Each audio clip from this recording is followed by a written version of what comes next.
नाग पंचमी की व्रत कथा।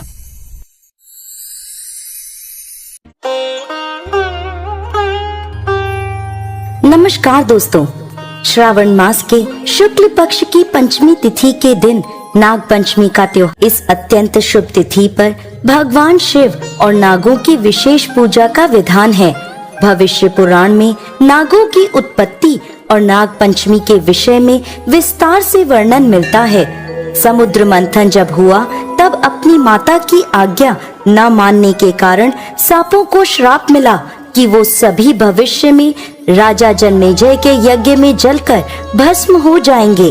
तब घबराए हुए नाग ब्रह्मा जी की शरण में पहुँचे। ब्रह्मा जी ने उन्हें बताया कि जरत्कारु नामक ब्राह्मण से तुम अपनी बहन का विवाह करना, उससे उत्पन्न आस्तिक नामक पुत्र तुम सभी की रक्षा करेगा। ब्रह्मा जी ने नागों को यह उपाय पंचमी तिथि के दिन दिया था। आस्तिक मुनि ने सावन की पंचमी को ही नागों को यज्ञ में जलने से बचाया और उनके ऊपर दूध डालकर उनके जलते हुए शरीर को शीतलता प्रदान की, जिस कारण नागों को यह तिथि अत्यंत प्रिय है। राहु और केतु, जिनका स्वरूप सर्प के समान माना गया है, उनके कारण व्यक्ति को काल सर्प दोष का सामना करना पड़ता है। ग्रंथों में इस दोष के प्रभाव से बचने के लिए नाग पंचमी के दिन को सबसे प्रभावशाली माना गया है। आइए अब हम आपको नाग पंचमी की एक प्रचलित कथा की ओर ले चलते हैं। प्राचीन काल में किसी नगर में एक सेठ जी अपने 7 पुत्रों और उनकी बहुओं के साथ रहते थे। सेठ जी की सबसे छोटी बहू सबसे ज्यादा सुशील और संस्कारी थी। एक दिन सबसे बड़ी बहू ने सारी देवरानियों से कहा कि चलो घर को लीपने के लिए पीली मिट्टी ले आते हैं। सभी बहुएं डलिया और खुरपी लेकर मिट्टी लेने चल दी। जब वह मिट्टी खोदने लगी तब वहां एक सांप निकला। बड़ी बहू उस सांप को खुरपी से मारने लगी तो छोटी बहू ने उसे रोक दिया और सांप को मरने से बचा लिया। तब सांप एक ओर जाकर बैठ गया। छोटी बहू सांप के आगे हाथ जोड़कर बोली, आप यहाँ से जाना मत, मैं अभी आती हूँ। ऐसा कहकर छोटी बहू सर्प के लिए दूध लेने चली गई। घर पहुँचकर वो अपने कामों में लग गई और सांप को किया वादा भूल गई। अगले दिन जैसे ही उसे यह बात याद आई, वह दूध लेकर वहाँ पहुँची तो उसने देखा सांप वहाँ बैठा उसका इंतजार कर रहा है। वो तुरंत उसके पास जाकर उससे माफी मांगने लगी और बोली, भाई मुझे माफ कर दो, मैं घर जाकर अपने कार्यों में लग गई और आपसे किया वादा भूल गई। तब वह सर्प बोला, मुझसे झूठ बोलने के लिए मैं अभी तुम्हें डस लेता, लेकिन तुमने मुझे भाई कहा है, इसलिए मैं तुम्हें छोड़ रहा हूँ और आज से तुम मेरी बहन हुई, जो चाहे मुझसे मांग लो।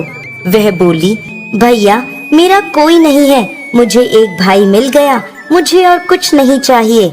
बस जब भी मैं अपने भाई को पुकारूं तुम चले आना। कुछ दिनों बाद सावन के महीने में सेठ जी की सभी बहुएं अपने अपने पीहर जाने लगी तो छोटी बहू से कहने लगी, तेरा तो कोई पीहर नहीं है, तू कहाँ जाएगी? ये सुनकर छोटी बहू बहुत रोई। तभी उसके घर उसके दूर के रिश्ते का एक भाई आया और बोला, मैं इसे ले जाने आया हूँ। सेठ जी बोले, छोटी बहू का तो कोई भाई नहीं है। परंतु सेठ जी को विश्वास दिलाने के बाद वह छोटी बहू को अपने साथ ले गया। रास्ते में उसने बताया कि मैं तुम्हारा भाई सर्प हूँ और तुम्हें अपने साथ अपने घर नागलोक ले जाने आया हूँ।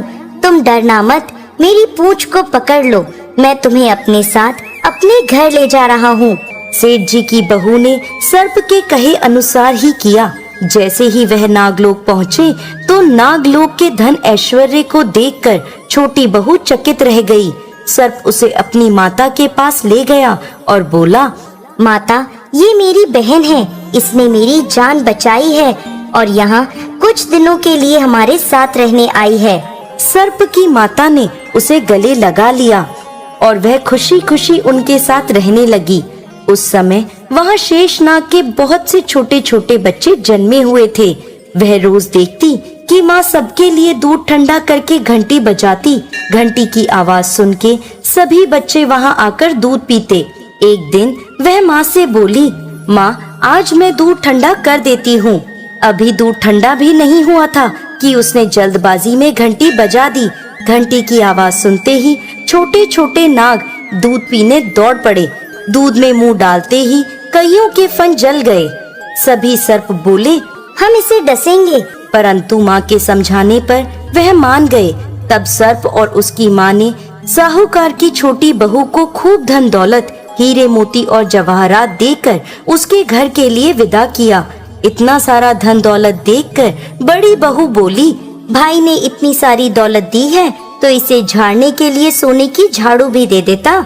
यह सुनकर सर्प ने सोने की झाड़ू भी लाकर दे दी और साथ ही उसकी माँ की तरफ से हीरे मोती और मणियों का एक अद्भुत हार भी दिया। उस हार की प्रशंसा सारे नगर में होने लगी। जब यह प्रशंसा नगर की रानी ने सुनी तो उस हार को पहनने की अपनी इच्छा राजा को कही। राजा ने तुरंत अपने सैनिकों को भिजवाकर सेठ जी की छोटी बहू का हार मंगवाया। इस बात से छोटी बहू बहुत दुखी हुई और अपने भाई सर्प को याद कर उसे सारी बात बता दी। सर्प बोला, बहन तुम दुखी मत हो, राजा खुद तुम्हें वह हार लौटाने आएंगे। उधर रानी ने जैसे ही वह हार पहना तो वह हार सर्प बन गया और रानी ने डर के मारे उसे दूर फेंक दिया। राजा को जैसे ही इस बात का पता लगा तो उन्होंने छोटी बहू को राजमहल में उपस्थित होने का आदेश भिजवाया। सेठ जी छोटी बहू को लेकर राजमहल में उपस्थित हुए। राजा के पूछने पर सेठ जी की छोटी बहू ने अपने भाई सर्प द्वारा दिए गए उस हार का सारा सच बता दिया। इतनी ही देर में वह नाग वहाँ प्रकट हुआ और बोला, ये मेरी बहन है, यह हार मैंने इसे दिया है।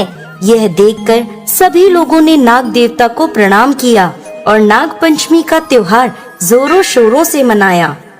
इस प्रकार की रोचक कहानियों को सुनने के लिए हमारे इस चैनल को लाइक, शेयर और सब्सक्राइब करें और हाँ, बेल आइकन जरूर दबाएं ताकि रोचक कहानियों का नोटिफिकेशन सबसे पहले आप तक पहुंचे। नमस्कार।